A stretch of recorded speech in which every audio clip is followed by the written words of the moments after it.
Hello friends, welcome to एसन study classes.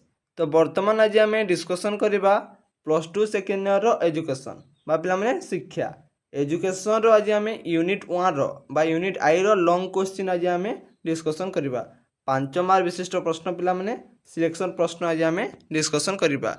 तो पिला माने जो मैंने भी आमर चैनल को नुआ देखुं सब्सक्राइब करनियंतु एवं नोटिफिकेशन को ऑल कर दिंतु। ता पूर्व पिला माने जो मैंने भी आमर प्लस टू व्हाट्सएप ग्रुप रे जॉइन होई नांती से माने एही वीडियो डिस्क्रिप्शन को जानतु एवं सेठी गोटे लिंक देछि पिला माने ताहाकू क्लिक करी आमर प्लस टू व्हाट्सएप ग्रुप रे जॉइन हो जानतु। तो पिला माने वीडियो टी को स्टार्ट करि नेबा। तो प्रश्न टी हला पिला माने श्री अरविंदंक पिला माने श्री अरविंदंक शिक्षा दर्शन और पूर्णांग शिक्षा विषय आलोचना कर। तो पे सिलेक्शन प्रश्न पे अरविंदंक शिक्षा दर्शन और पूर्णांग शिक्षा विषय आलोचना कर। तो पे आम प्रथम लिखा श्री अरविंदंक पूर्णांग शिक्षा। तो पे नोट कर लिखिनियो, एग्जाम बहुत गुरुत्वपूर्ण प्रश्न। तो पे श्री अरविंदंक पूर्णांग शिक्षा भारतीय शिक्षा व्यवस्था को एक अवदान, यह तांकर साधना और आराधनार मूल। श्री अरविंदंक मतरे पूर्णता प्राप्ति ही मनुष्य जीवनर परम लक्षण। जो शिक्षा मनुष्यर शारीरिक मानसिक आध्यात्मिक और चेतनार विकास साधन करी संपूर्ण मनुष्य और परिपूर्ण समाज सृष्टि करे ताहाकू पूर्णांग शिक्षा कहुए।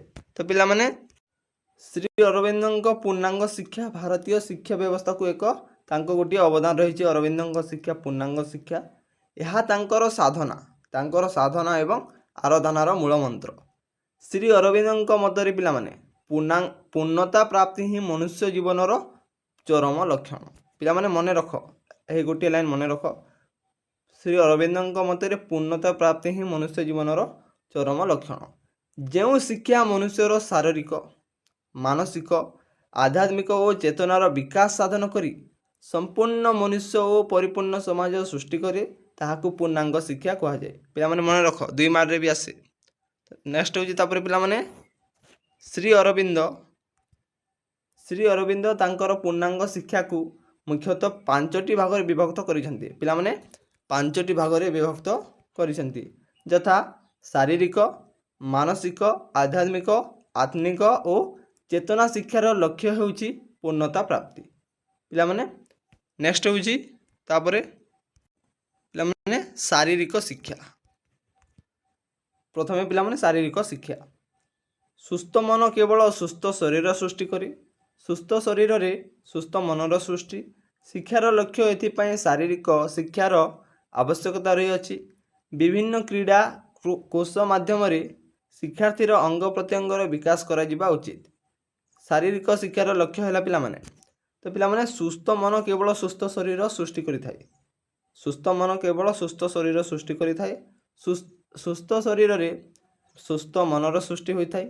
शिक्षार लक्ष्य एथिपाई शारीरिक शिक्षार आवश्यकता रही अछि। विभिन्न क्रीड़ा माने खेल पिला माने विभिन्न खेल कोष माध्यम शिक्षार्थीर अंग प्रत्यंग आमर अंग प्रत्यंगर विकास करा जिबा उचित खेल माध्यम पिला माने। शारीरिक शिक्षार लक्ष्य है पिला माने आमे निम्न रे आलोचना करिबा। तो पिला माने शारीरिक शिक्षार लक्ष्य होची शारीरिक शिक्षा। प्रथम पिला माने शारीरिक शिक्षा द्वारा शिक्षार्थी शारीरिक संयोगता और श्रृंखला विषय अधिक सचेतन होब। तो पिला माने शारीरिक शिक्षा द्वारा शिक्षार्थी श्रृंखला विषय अधिक सचेतन हो पार। 3 नंबर पिला माने शिक्षार्थीर विकृत देशयुक्त अंग प्रत्यंग मानकर सुषम संगठन एवं सामग्रिक शारीरिक विकास हो पार। तापर पिला माने नेक्स्ट होची 2 नंबर हेडिंग टी मानसिक शिक्षा। पिला माने मानसिक शिक्षा। मानसिक शिक्षा होची श्री अरविंदंक मतरे मनर विभाग गुड़िक उपयुक्त तालीम प्रदान करी विकसित करने को ही मानसिक शिक्षा कहुए। तो पिला माने श्री अरविंदंक मतरे मनर विभाग आम मनर विभाग गुड़िक उपयुक्त तालीम प्रदान करी विकसित करने को ही मानसिक शिक्षा कहुए। श्रीमान उक्त मानसिक शिक्षार 5टी स्तर पिला माने 5टी पर्याय उपरे गुरुत्व आरोप करिसेंती। से 5टी आमे एबे आलोचना करिबा। तो पिला माने से 5टी हैला प्रथमे पिलामाने एक ग्रंथ और मनोयोग शक्तिर विकास करिबो। द्वितीय पिलामाने एक केंद्रीय सत्यबोध बा आदर्श आधार रे अन्य समस्त आदर्श को एकत्र करी संगठित और समन्वय स्थापन करिबा। तापर पिलामाने मन और चेतनार शक्ति गुड़िकर संप्रसारण बा व्यापकता तथा जटिलता आधार रे समृद्ध तथा बहुमुखी हेबो। चतुर्थ पिलामाने चिंता और चेतना उपर नियंत्रण साब्यस्त करिबा। एवं शेष पिलामाने मन भितर निरवत्या रक्षा करिबा। यही पांचटी है पिलामाने आम श्रीमान जो पांचटी पर्याय उपर गुरुत्व आरोप करछंती एही पांचटी है पिलामाने तांको पर्याय। नेक्स्ट होची पिलामाने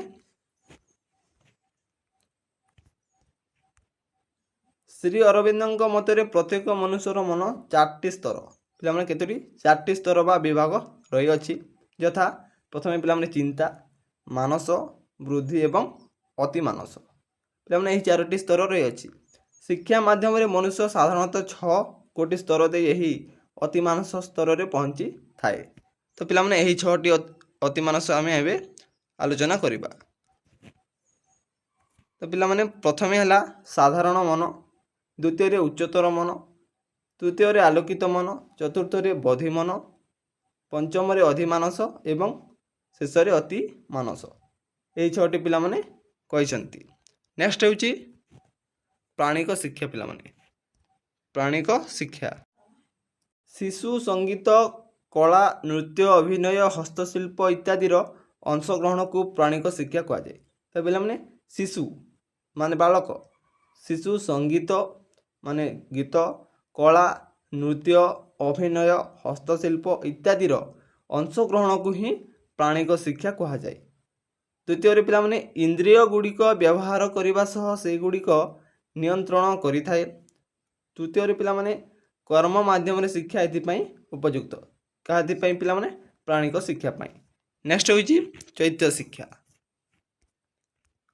चैत्य शिक्षा पिलामाने सत्य, प्रेम, भागवत, विश्वास, मन और हृदयर शक्ति भली आध्यात्मिक और चैतिक मूल्यबोध यार अंतर्भुक्त। द्वितीय पिलामाने यह योग सहित जड़ित। तृतीय यह अणभौतिक मूल्यबोधर विकास को गुरुत्व देई थाए। नेक्स्ट होची पिलामाने भी माने 5 आध्यात्मिक शिक्षा। यही शिक्षा परमात्मा आड़ को नहीं जाए। क्यों शिक्षा पिलामाने आध्यात्मिक शिक्षा। द्वितीय पिलामाने यहाकू शिक्षार सर्वोच्च सोपान जहाकू अति मानस शिक्षा बोली कहि परिबा। तृतीय पिलामाने पूर्व 4 गोटी सोपानर विकास हो सारिला परे ही व्यक्ति यही सोपान रे पहुंची था। तो क्यों सोपान रे पिलामाने आध्यात्मिक शिक्षा सोपान रे। नेक्स्ट होची पिलामाने एथिपाई निरंतर चेष्टा आवश्यक होई थाए। नेक्स्ट होची पिलामाने पूर्णांग शिक्षार लक्ष्य। तो प्रथमे पिलामाने शारीरिक विकास पूर्णांग शिक्षार मुख्य लक्ष्य। तो पिलामाने शारीरिक विकास पूर्णांग शिक्षार मुख्य लक्ष्य। यही शिक्षार मुख्य लक्ष्य होची इंद्रिय गुड़ी को तालीम देवा। तो पिलामाने यही शिक्षा पूर्णांग शिक्षार लक्ष्य होची इंद्रिय गुड़ी को तालीम देवा। नेक्स्ट होची पिलामाने यही शिक्षार आयु एक मुख्य लक्ष्य हैला यह मानसिक विकास को गुरुत्व दे थाए। पिलामाने यही पूर्णांग शिक्षार लक्ष्य आउ गोटे हैला यह मानसिक विकास को गुरुत्व दे थाए। नेक्स्ट होची पिलामाने नैतिक और आवेगिक कि पिलामाने यही कि पिलामाने पूर्णांग शिक्षार लक्ष्य होची आउ गोटे नैतिक और आवेगिक। नेक्स्ट होची पिलामाने पूर्णांग शिक्षा रे आध्यात्मिकता को जागृत करबा पई तालीम दिया जाए। तो पिलामाने पूर्णांग शिक्षा रे आध्यात्मिकता को जागृत करबा पई तालीम दिया जाए। नेक्स्ट होची पिलामाने यार आउ गोटे मुख्य लक्ष्य हैला पिलामाने यार आउ गोटे मुख्य लक्ष्य हैला आत्म साक्षात्कार। पिलामाने आत्म साक्षात्कार होची यार आउ गोटे लक्ष्य। तो पिलामाने एतिकी ही लिखिबो पिलामाने 5 मार्क 5 मार्क निश्चित पाइबो। यह थिला गोटे एजुकेशन रो पिलामाने एजुकेशन रो 5 मार्क विशिष्ट गोटे सिलेक्शन प्रश्न। तो एथिरु निश्चित भाव में एतिकी ही लिखिबो 5 ରୁ 5 निहाती भाव में पाइबो।